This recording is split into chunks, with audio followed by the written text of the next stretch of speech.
L'étude d'aujourd'hui a pour titre « La vie, la mort et la résurrection de Christ ». C'est la 5e partie de l'enseignement numéro 9 de la série d'études 28 enseignements fondamentaux. Ésaïe, chapitre 53 et le verset 10. Il a plu à l'Éternel de le briser par la souffrance. Après avoir livré sa vie en sacrifice pour le péché, il verra une postérité et prolongera ses jours, et l'œuvre de l'Éternel prospérera entre ses mains. Jésus a livré sa vie en sacrifice pour le péché. Il a subi la mort éternelle, réservée à ceux qui ont péché contre l'Esprit de Dieu. Vu que Jésus est mort, comment peut-il voir une postérité? Comment peut-il prolonger ses jours alors qu'il est mort? Actes chapitre 2, les versets 29 à 32.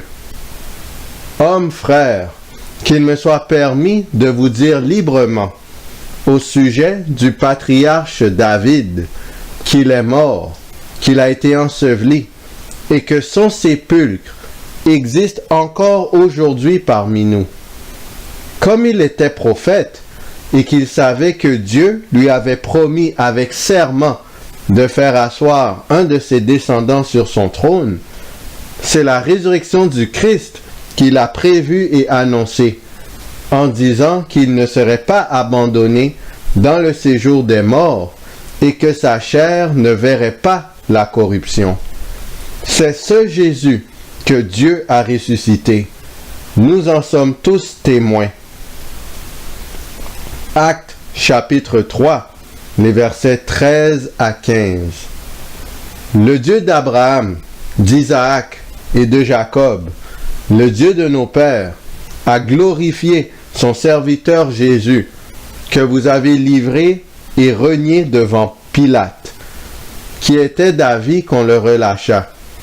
Vous avez renié le saint et le juste, et vous avez demandé qu'on vous accordât la grâce de meurtrier. Vous avez fait mourir le prince de la vie, que Dieu a ressuscité des morts. Nous en sommes témoins. Jésus, après sa mort, fut ressuscité par Dieu. C'est ainsi que le Messie peut voir une postérité et prolonger ses jours. Nous portons nos regards sur la résurrection de Jésus. Lévitique chapitre 7, les versets 16 à 18. Si quelqu'un offre un sacrifice pour l'accomplissement d'un vœu ou comme offrande volontaire, la victime sera mangée le jour où il l'offrira, et ce qui en restera sera mangé le lendemain. Ce qui restera de la chair de la victime sera brûlé au feu le 3e jour. Dans le cas où l'on mangerait de la chair de son sacrifice d'action de grâce le 3e jour, le sacrifice ne sera point agréé. Il n'en sera pas tenu compte à celui qui l'a offert. Ce sera une chose infecte, et quiconque en mangera restera chargé de sa faute. Le mot infect vient du mot hébreu pigoul, qui signifie chair impure. Dans le cas où un sacrifice était remis à l'Éternel en guise d'offrande volontaire, il y avait une procédure à suivre. Il fallait l'offrir de sorte à ce que le sacrifice soit agréé. On pouvait manger de la chair de ces sacrifices le jour même ou le lendemain. On ne pouvait pas le manger le 3e jour, car il était à ce moment déclaré comme une chair impure. Si quelqu'un mangeait ce sacrifice le 3e jour, celui-ci ne serait pas agréé par Dieu. La personne commettant ce geste serait retranchée du peuple d'Israël. Hébreux chapitre 10, les versets 8 à 10. Après avoir dit d'abord, tu n'as voulu et tu n'as agréé ni sacrifice ni offrande, ni holocauste, ni sacrifice pour le péché, ce qu'on offre selon la loi. Il dit ensuite, voici, je viens pour faire ta volonté. Il abolit ainsi la première chose pour établir la seconde. C'est en vertu de cette volonté que nous sommes sanctifiés par l'offrande du corps de Jésus-Christ, une fois pour toutes. Jésus est venu sur la terre pour donner son propre corps en guise d'offrande volontaire. Il devait donc respecter la règle concernant les offrandes volontaires, afin que son sacrifice soit agréé. De ce fait, le corps de Jésus-Christ ne pouvait pas devenir infect, sa chair ne devait pas devenir impure. Actes chapitre 2, les versets 24 à 27.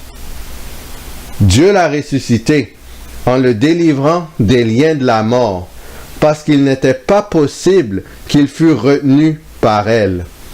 Car David dit de lui, « Je voyais constamment le Seigneur devant moi, parce qu'il est à ma droite, afin que je ne sois point ébranlé. Aussi, mon cœur est dans la joie, et ma langue dans l'allégresse, et même ma chair reposera avec espérance, car tu n'abandonneras pas mon âme dans le séjour des morts, et tu ne permettras pas que ton sein voie la corruption. »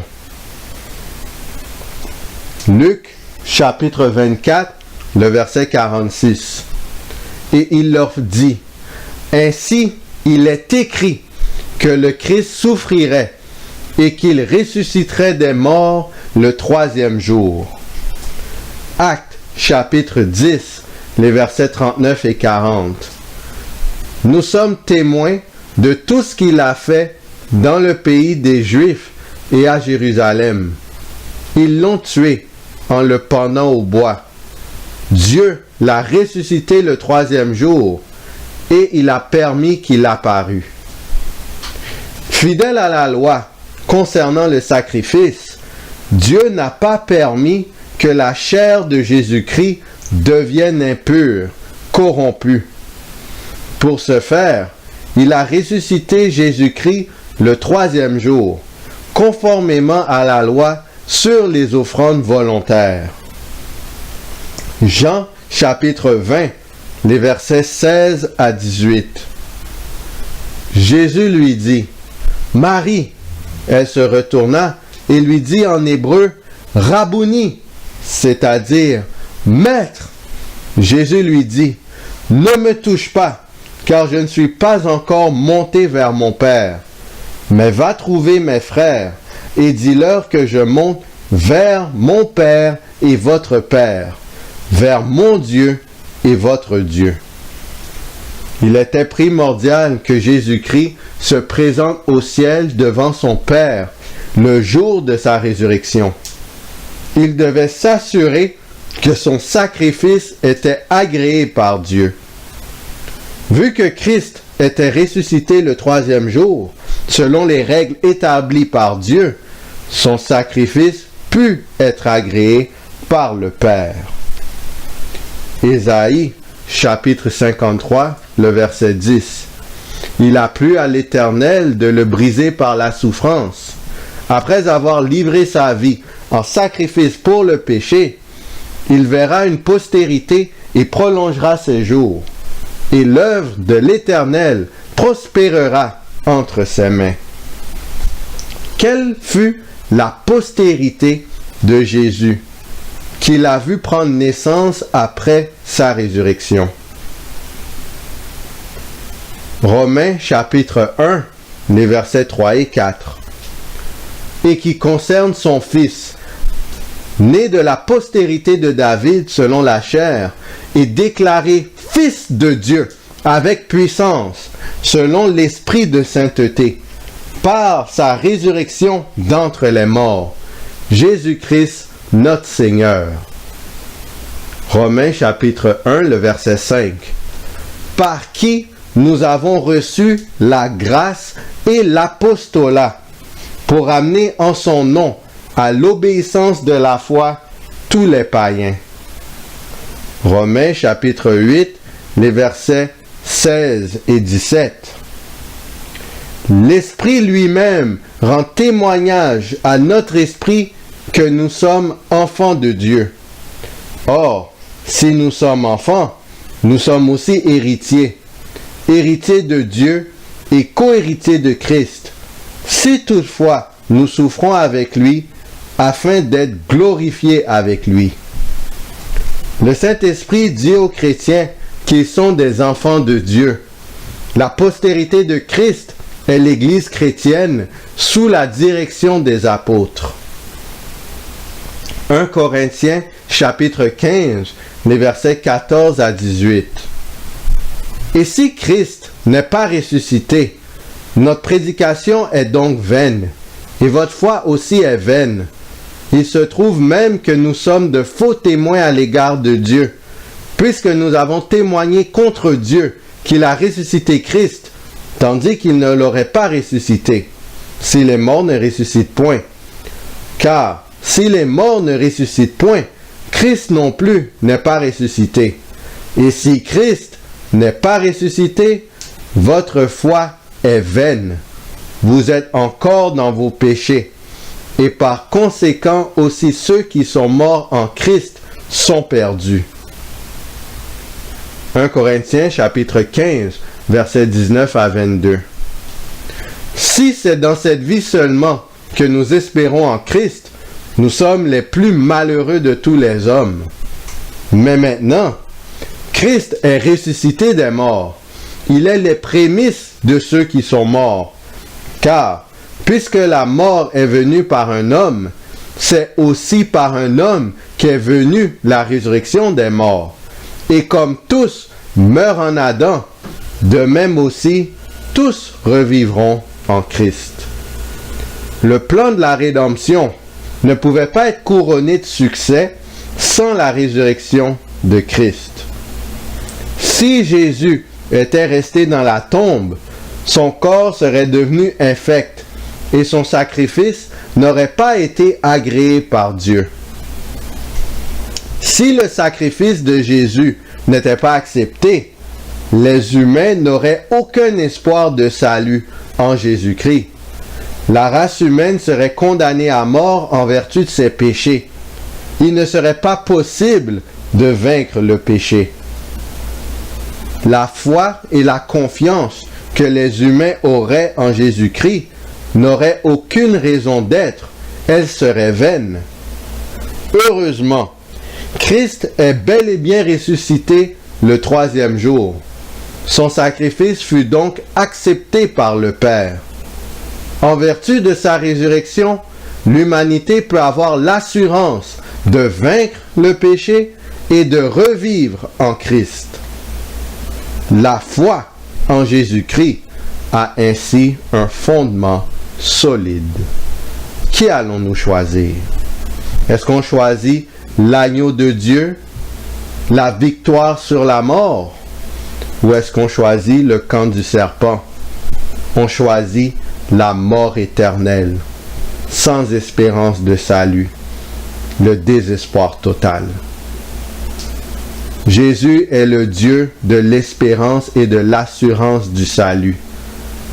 Jésus s'est acquis cette assurance en mourant la mort éternelle et en triomphant de la mort par sa résurrection. Notre Sauveur est vivant, Jésus-Christ est vivant, et en ce moment même, il fait appel à nous pour que nous le suivions, en suivant les instructions de son Saint-Esprit. Ça vaut la peine de prendre une décision de suivre Christ, parce que si nous mourons ici-bas, bien nous revivrons en Christ à la fin des temps. Que le Seigneur nous garde.